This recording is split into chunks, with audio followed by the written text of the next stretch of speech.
Кыргыз радиосунда ишемби күндөрү саат 10-дон 10:30га чейин наристелерди тарбиялап өнүктүрүүгө арналган радио мектепти угууга чакырабыз. Программада адистердин кеңештери сунушталат.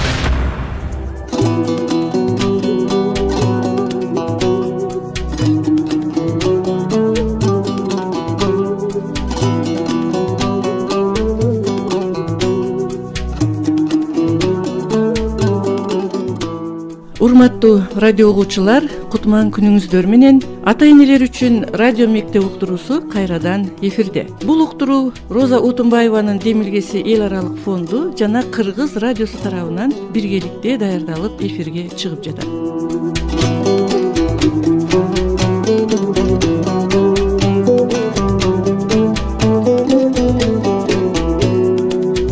Бүгүнкү биздин талкуулай турган темабыз ымыркай бөбөктүн туура тамактандыруусу тууралуу болмокчу. Албетте, наристенин туура тамактануусу анын чоңоюусунун жана өнүгүүсүнүн эң башкы жана маанилүү көрсөткүчү болуп саналат. Бүгүнкү күндө ымыркайдын туура жана толук кандуу тамактануусуна байланышкан бир топ көйгөйлүү жагдайлар тилекке каршы биздин коомдо дагы эле бар. Кыргыз Республикасында өткөрүлгөн, ЮНИСЕФ тарабынан өткөрүлгөн медико-демографиялык изилдөөдө 5 жашка чейинки ар бир 5-чи бала өсүү жагынан артта калган. Анткени алардын бою өспөй калган. Мындай өспөй калуунун эң негизги себептеринин бири алардын тамактануусундагы өксүктөр болгон. Эгер наристе ымыркай курагында эне сүтүнө тойбой калса, же тактап айтканда толук кандуу туура тамактанбай калса, бул анын андан кийинки ден соолугуна, бой келбетине, өсүп өнүгүүсүнө кедергисин тийгизерин окумуштуулар аныктап чыгышкан. Биз бүгүнкү уктурууда ушул проблеманын тегерегинде адистердин кеңештерин сиздерге сунуштамакчыбыз. Биздин студиянын коноктору Эркебаева Асылкан Келдибековна, Бишкек шаарындагы номер 3 үй бүлөлүк дарыгерлер борборунун балдар врачы, Толубаева Гүлмира Жолчуевна, Бишкек шаарындагы номер 8 үй бүлөлүк дарыгерлер борборунун гинекологу, Жусупова Батина Сатаровна, Бишкек шаарындагы номер 1 үй бүлөлүк дарыгерлер борборунун балдар врачы. Айдабай аштык чыкпайт, үйрөнбөй билим жукпайт. Кыргыз радиосу Көнөргүс мурастар казынасы. FM 106.9. Арбаңыздар, биздин студияга кош келипсиздер. Алгачкы суроону Батина Сатаровна сизге узатам. Айтыңызчы, наристенин өнүгүүсүндө биз бүгүн ымыркай курактан 6 айга чейинки наристелердин тамактануусу жөнүндө сөз кылабыз. Мына ушул тамактануунун алардын өнүгүүсүнө кандай таасири бар? Ушу жөнүндө жалпы жонунан айта кетсеңиз. Саламатсыздар. Мен азыркы айта кетчүм, балдардын туура тамактануусу. Балдар туура тамактанганда бул балдардын өсүүсүнө, балдардын аң сезимине туура жол берет. 6 айга толо элек наристе эмчек эмгиси келген сайын күнү түнү эмизишибиз керек. Бала суткасына 8 жолудан кем эмес эмчек эмүүсү керек. Наристе курсак ачканда кыймылдап, чукуранып, бармагын соруп, же ыйлап, эмчек эмгиси келип жатканын билдирет. Бирок бала ыйлагыча күтүп отурбайбыз. Суу жана башка суусундуктарды, чай, шире, ботко, жасалма, сүт кошумчаларды, уйдун сүтүн жана башка тамак аштардын түрлөрүн бергенге болбойт 6 айга чейинки балдарга. Биз жалаң гана эмчек сүтү менен каалаган сайын күнү түнү 8 жолунан кем эмес эмизишибиз керек. Эмизүү менен эле токтолбостон биз ошол наристе менен эмчек ээп жатканда наристеге төрөлгөн күндөн тартып көргөнгө, укканга, сезгенге жана кыймылдаганга шарт түзөбүз. Болушунча ачык түстөгү, чоң көлөмдөгү буюмдарды, оюнчуктарды көрсөткөнгө аракет кылабыз. Бала буюмдарды кызыгып карап көрүшү керек. Жана бала төрөлгөн күндөн тартып жүзүнө, көзүнө карап жылмаюуну унутпашыбыз керек. Эмизүү учурунда аны менен баарлашып, маягибиз таргандай үндөр, эркелетүү жана ишарат менен коштообуз керек. Баланын көңүлү канчалык ачык болсо, эмчек эмүүсү дагы жакшырат. Наристенин эмчек сүтү менен багууну ар дайым улантабыз. Суткасына 6 жолудан кем эмес күнү түнү жана да айтып кеткендей эмизебиз. кошумча тамак катары күрүчтөн, карадан гречка же сулуудан жасалган коюу ботко кесме же бир чай кашык өсүмдүк майы же каймак кошулган картошка пюре, мөмө жемиштер, жашылчалар жана жакшы тазаланган жана майдаланган жаңгак сууга бышырылган кара кесек эт, боор, балык, жумуртка жана буурчак азыктарын колдонуу керек. Балага буурчак азыктарын жакшылап бышырып, жана алардын кабыгын арчып берүү зарыл. Батина Сатарына, эгер бала эмчек сүтү менен гана тамактанса, 6 айга чейин ага кошумча тамак берилиш керекпи? Жок, берилбеш керек. 6 айдан баштап берип баштайбыз. 6 айга чейин сиз айтып аткан тамактар демек эмчек сүтүнө тойбой калган балдарга берилиш керек. 6 айга чейин. 6 айга чейин. Жакшы. 6 айга чейин эмчек сүтүнө тойбосо, 4 айдан баштап акырындап жашылча сокторду, жашылча ботколорду акырындап баштайбыз. Мына биздин Кыргызстанда гүл азык деген ушундай бир тамак чыгарышкан балдарга. Кайсы курактан бериле баштайт балдарга? Гүл азык мамлекетибиз ошол балдардын тамак ашышка жетишсиздик, витамини жетишпегендигине байланыштуу гүл азык кошумча гуманитардык жардам катары балдарга берилип жатат. Бул негизи 6 айдан баштап берилип баштайт. 6 айдан баштап кошумча тамактарга кошулуп жана коюу ботколорго кошулуп берилет. Рахмат сизге. Окумуштуулардын айтуусуна караганда, наристе үчүн, жаңы төрөлгөн наристе үчүн 1 жашка чейинки айрыкча балдар үчүн эне сүтүнөн өткөн азык жок экен. Эне сүтүнүн курамы абдан уникалдуу, аны башка эч бир тамак алмаштыра албайт. Анын уникалдуулугун дагы изилдеп чыгышкан. Асылкан Келдибековна, ушу эне сүтүнүн курамына, эне сүтүнүн өтө ушундай бала үчүн жагымдуулугу эмнеде экенине кеңирээк токтолуп кетсеңиз. Саламатсыздарбы, рахмат. Эне сүтүнүн курамында белоктор, майлар, углеводдор, витаминдер, витамин А, Д, Е, К жана минералдык заттардан темир, цинк, кальций, фосфор, йод жана көптөгөн өтө керектүү биологиялык активдүү заттар бар эне сүтүнүн курамында. Бул биологиялык активдүү заттарга лизоцим, лимфоциттер, макрофагтар кирет.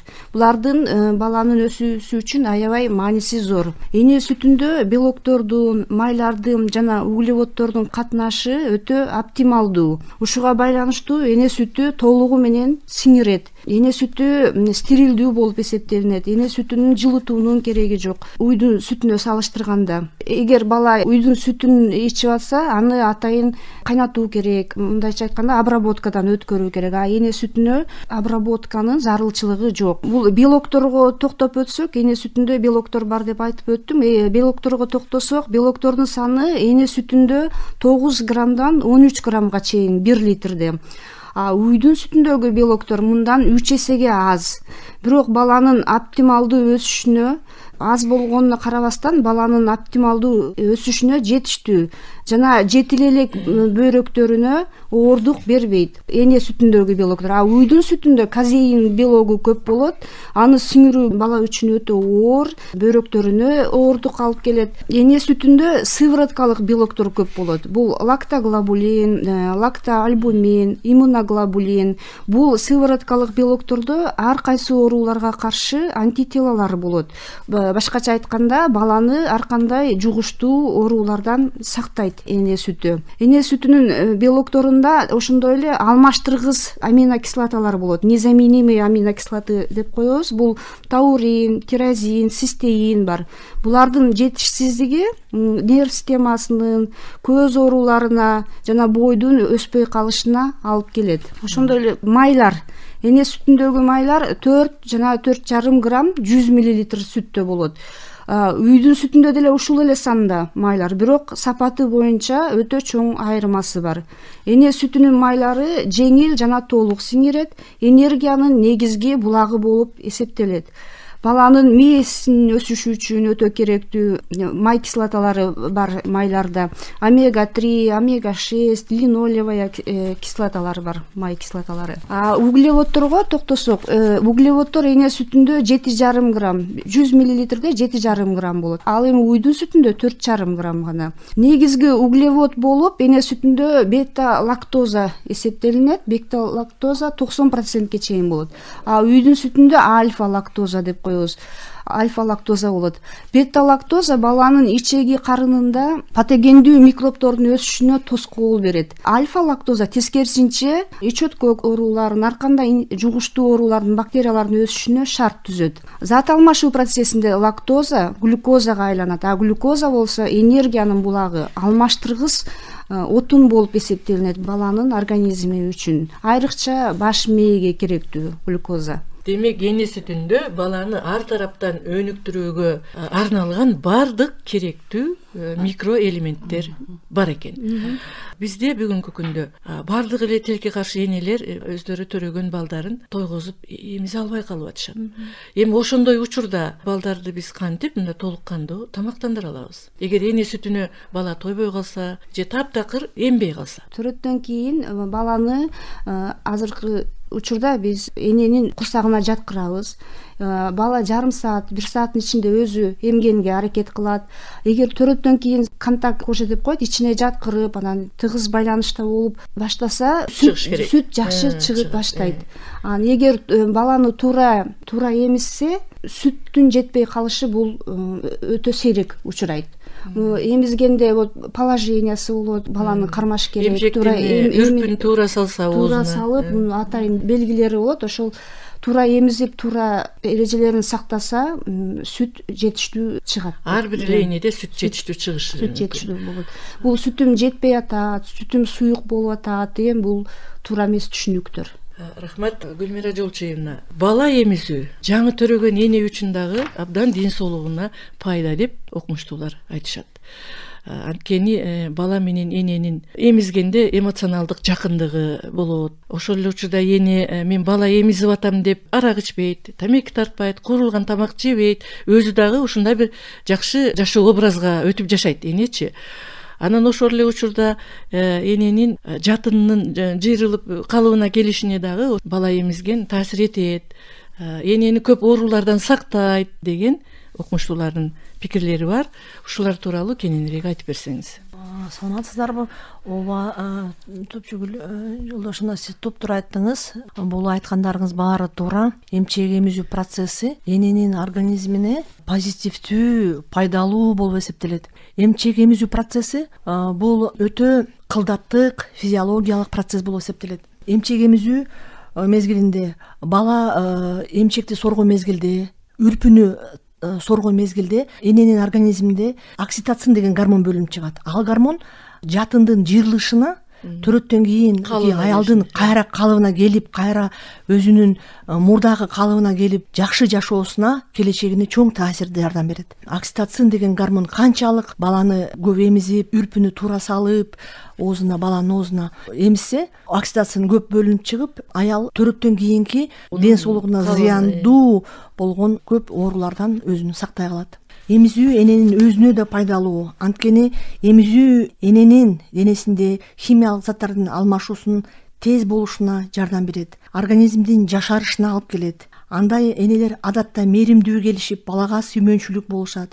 Бир күндө 5-6 жолу эмизүү мээримдүүлүк машыгуусу болот. Жана андай энелердин да кайгы кубанычын өз аркылуу өткөрүп калат. Эне баласына аябай берилип, төгүлүп, мээримин төгүп, сүйүп, бетинен жыттап, бала эмген сайын эненин жытын билип калат. Анан эне баланы караганда анын эмчегиндеги ареолада биологиялык активдүү заттар пайда болот.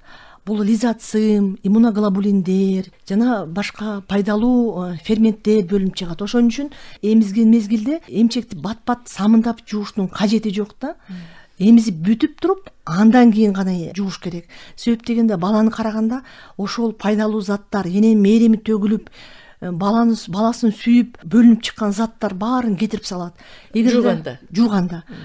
Эгерде бала сүйүп, жакшы көрүп, мээримин төгүп, ошо эмчегинин үрпүнү баланын оозуна салганда, анын организминде позитивдүү гормондордон башка дагы иммуноглобулиндер, ферменттер бөлүнүп чыгып, сүт аркылуу балага барып, баланын иммунитетини көтөрөт. Анан баланын 6 айга чейин бүт ашказан ооруларынан, чучук ооруларынан баарын сактайт. Бала оорубай жакшы чоңоет. Атайын изилдеген окумуштуулардын пикирине таянсак, эмчекти тое эмип эне сүтүн чоңойгон бала кийин ар кандай аллергиялык оорулардан дагы алыс болот. Чоңойгондо дагы. Албетте, эң туура айтып атасыз. Инфекциялык оорулардан алыс болот. Эмизип аткан мезгилде бала эмчек сүтүн алып өзүнүн иммунитетин көтөрөт. Көп оорулардан арылат. Анан аллергиялык оорулардан да алыс болот. Анан мына эгер эне баланы эмчеги менен курсагын тойгузса, ал бир чети аябай ыңгайлуу да. А эгер эмизбеген эне ал дүкөндөргө барып, жанагындай тамактарды, атайын сместерди, азыктарды, балдар үчүн жасалган азыктарды сатып келиш керек. Аны даярдаш керек. Бала кайсы маалда түн ичинде эмгиси келсе, түн ичинде туруп аны даярдаш керек. Эң туура айтып атасыз. Бул жакта анын акчасы да кетет, уйкусу да бузулат. Мунун баары убаракерчиликти алып келип атпайбы? Туптуура айтып атасыз. Эмчек сүтү бул бекер, анан ыңгайлуу болот. Ыңгайлуу. Эненин гана курсагын тойгузуп коюу зарыл, жакшылап карап, ага төрөттөн кийинки жакшы мамилени туура үй бүлөсүндө жана доктурлар аркылуу жакшы мамиле жасаса, эне убагында уктап, эс алып, тамактанса, эне сүтү көп болот. Анан бул бекер. Дүкөндөргө, магазиндерге барып, базарларга барып, детское питание деп коет, аларды издештин кажети жок. Бекер, таза, стерилдүү, каалаган убакта алат.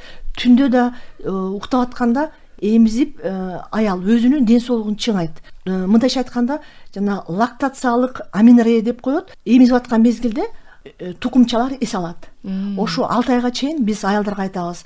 Ошо лактациялык аминорея жолун колдонгула деп. Түндө эмизгенде тукумчада яйцеклетка, жыныс клеткасы пайда болбойт дагы, аялдын боюна болбоюш жолу болот да. Демек бул аял үчүн абдан пайдалуу жана маанилүү.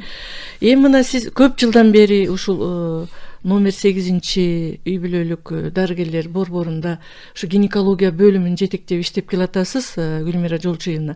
Сиздин практикада, сиздин тажрыйбада энелер балдарын баары эле эмизеби же баягы өздөрү атайын эмизбей койгон энелер барбы? Мисалы, мына бизде рынок заманына өтөбүз деген абдан кыйынчылык учур болбоду Кыргызстандын коомчулугунда. Ошол маалда биздин көп жаш энелерибиз жаңы төрөлгөн балдарын эмизбей таштап, мигрант болуп кетип калышты, иштеймин деп үйдөн чыгып кетип калышты. Азыр баары эле төрөгөндөн кийин иштегиси келип атат.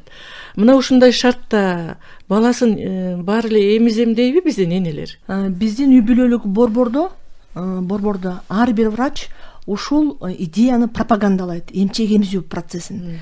Ар бир аялга эмчек эмизүүнүн пропагандалап, кошумча тамакты киргизбөө аракетинде иш жүргүзөт. Биздин администрация, биздин врачтарыбыз, педиатр врачтарыбыз дал ушул багытта иш жүргүзүшөт. Ар бир аялдын аң сезимин көтөрөбүз. Биз боюнда бар аялдардын баарын аң сезимин көтөрүп, түшүндүрүү жолун, профилактика, сан просветтик лекцияларды окуп, аларга эмизүү процессинин көп пайдалуулугун пропаганда кылабыз. Биздин педиатр врачтарыбыз бизден кийин бизге кошумча болуп, бизге да жардам берет ушул багытта. Демек, баланын эмчек сүтү менен эмип чоңоюусу ал өзүнүн энесинин дагы ден соолугуна кам көргөндүк болот экен. Ошол эле учурда ошол үй бүлөнүн тынчтыгы, бакубаттуулугу үчүн дагы кайсы бир деңгээлде таасирин тийгизет. Рахмат сизге. Эми мен сиздерге, балдар врачтары отурасыздар. Сиздер деле көп жылдардан бери ошол үй бүлөлүк дарыгерлер борборунда иштейсиздер. Мына ушул балдарды сиздерге эми алып келип турушат да, энелер дайым көрсөтүп турушат да. Ушу эмчек эмген бала менен эмбеген баланын айырмасы эмнеде болот булардын? Салмагы дейсиздерби, ден соолугу дейсиздерби, өнүгүүсү дейсиздерби? Ушул жөнүндө токтолуп кетсеңиздер. Эмчек эмген бала менен эмбеген баланын биринчиден ден соолугу айырмаланат. Эмчек эмген баланын ден соолугу албетте чың болот. Психологиялык жактан да артыкчылыгы болот, интеллектуалдык өнүгүүсү жогору болот. Эгерде балдар төрөттөн кийин өз энелери менен болуп эмчек эмишсе, алар азыраак ыйлап жана тез өсүшөт. Ошондой эле 1 жашка чейинки балдарда фоновые заболевания деп коебуз, ИТ оорусу, аз кандуулук, диатез деп коебуз. Бул оорулар эмчек сүтүн эмген балдарда аз кездешет. Аж жок десек болот. аралашма сүт менен өскөн балдарда кандайдыр бир себептер менен бул оорулар аябай көп кездешет. Такыр эмбеген балдарда андан да көп болсо керек. Көп кездешет. Эмчек эмбеген балдар ар кандай жугуштуу ич өткөк оорулар менен бат оорушат. Стоматит деп коебуз, оозунун кыргызча оозул деп коебуз, оюлуп кетиши менен көп кездешет ушул оорулар. Анан аллергиялык оорулар көп кездешет. Тамак сиңирүү органдарынын чоңураак жаштагы балдарда тамак сиңирүү органдарынын жабыркаган учурлары көп болот. Бөйрөктөрү сезгенген балдар көп болот. Эне сүтүн эмбеген балдарда оорулар көп кездешет. Витаминдердин жетишсиздиги, психологиялык жана интеллектуалдык жактан аралашма сүт менен өскөн балдар артта калышат. Акыл эс жагынан дагы. Эс жагынан дагы. Демек биз Кыргызстандын келечегине мыкты келечек муунду алып келебиз десек, тарбиялайбыз десек, биздин энелердин сүтү көп болуш керек экен. Энелерибиз балдарын толук эмизип чоңойтушу керек экен. Айтып кетет элем, бул толук эмчек эмген балдардан эмбеген балдардын айырмасы, бул эмчек эмген бала толук витаминдерди алат дагы, бул айткандай баланын аң сезими жогору болот. Өзүнүн мына бул баланын веси кошулат, бала көп оорубайт. Мисалы эмчек эмбеген балдар азыр айтып кеткендей өзү өтө эле вести аз кошот, же болбосо ар кандай инфекциялык жанагы айтып кеткенде ооруларга жакын болот. Демек эмчек эмбеген балдар же эне сүтүнө мындай жакшы тойбогон балдар, алардын ден соолугу жагынан бир топ өксүп калышат. Эми бул жерде дагы бир абдан чоң маселе бар да. Биз ошол энелердин сүтүн ушундай бир эненин сүтү жакшы чыгыш үчүн, эне ошо үйдө отуруп, ошо баласы 1 жаш 2 жаш болгонго чейин баласын толук эмизип, жакшы караш үчүн бүгүн биздин коомдогу социалдык абал канчалык? Биздин энелердин баарында эле ушундай мүмкүнчүлүк барбы? Мүмкүнчүлүк азыр көпчүлүк эле энелер төрөгөндөн кийин, мына мен участокто иштеп жүрөм, төрөгөндөн кийин 1 айдан 2 айдан кийин эле жумушка чыгып кеткендер болуп атат. Кээ бирлери базарга чыгышат, кээ бирлери өздөрүнүн мамлекеттик жумуштарга, жеке менчик жумуштарга чыгып кетишет. Бул убакта бала толук эненин мээримин албай калып атат. Эмбей да калып атышат. Бул деген баланын келечегине өтө чоң зыян келтирет. Ошондуктан ушул төрөгөн энелерибизди балдары 2 жашка 3 жашка чейин чыкканча мамлекет жакшы кам көрсө деп ойлойбуз. Үйдөгү туугандары, жолдошу жакшы жардам берсе, аябай жакшы болот эле. Демек биздин бүгүнкү мына биз сиздер азыр айттыңыздар, адистердин биз пикирин азыр уктук. Урматтуу радио угуучулар, эне 1 жаш 1,5 жашка чейин үйдө отуруп, баласы менен ар дайым анын жанында болуп, баласы каалаган учурда эмчегин эмизип турса, бул эне үчүн дагы, бала үчүн дагы абдан чоң ден соолук жагынан дагы, жалпы өнүгүү жагынан дагы пайда алып келет экен. Бирок биздин бүгүнкү чындык, көптөгөн биздин энелер, айрыкча жаш энелер балдарын ошо толук кандуу эмизе албай жатат. Алардын ошо социалдык абалына, турмуш тиричилигинин айынан биздин энелерибиздин көбү балдарын эртели эмчектен чыгарып коюп жатышат.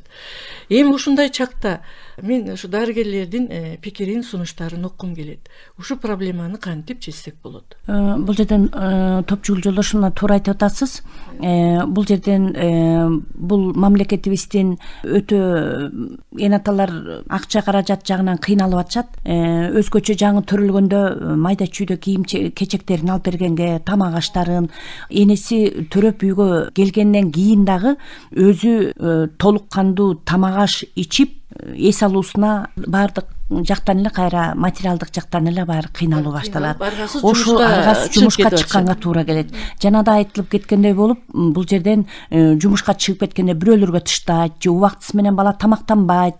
Ошол себептен биздин мамлекетибиз дагы мисалы жогорку кеңеште айтылып кетти, жанагы кошумча 50 000 сом жаңы төрөлгөн балдарга кошумча жөлөк пул берилиши керек деп.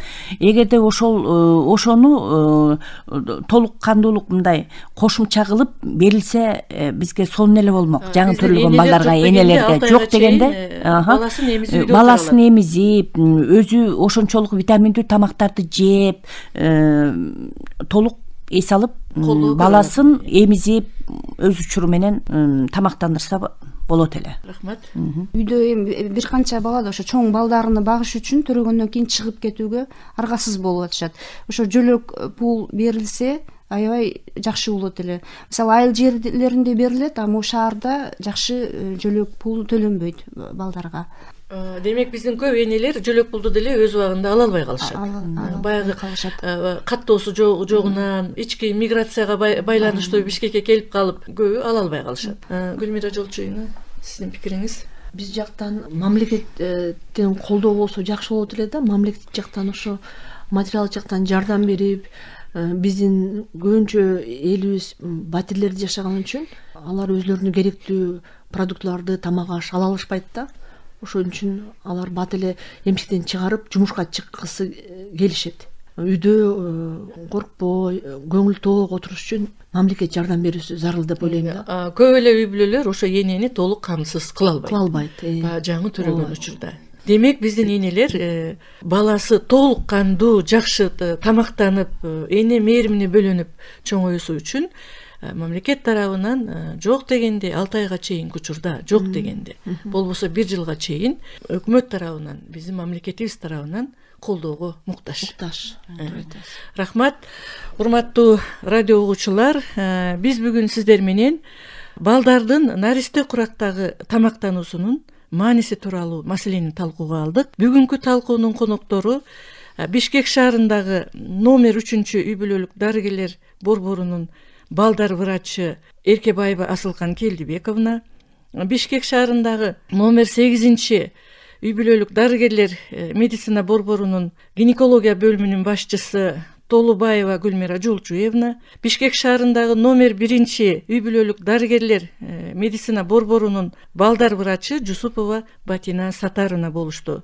Сиздерге ыраазычылык билдиребиз. Рахмат. Ата аскалы зоо, эне боорундагы булак, бала экөөнү жанган шам чырак.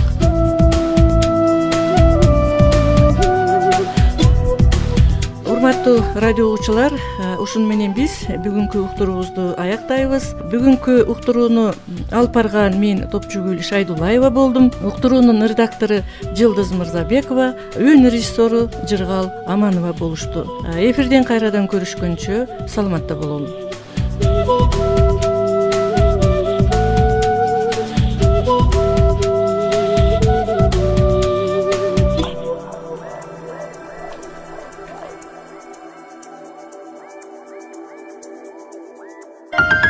Кыргыз радиосунда ишемби күндөрү саат 10-дон 10:30га чейин наристелерди тарбиялап өнүктүрүүгө арналган радио мектепти угууга чакырабыз. Программада адистердин кеңештери сунушталат.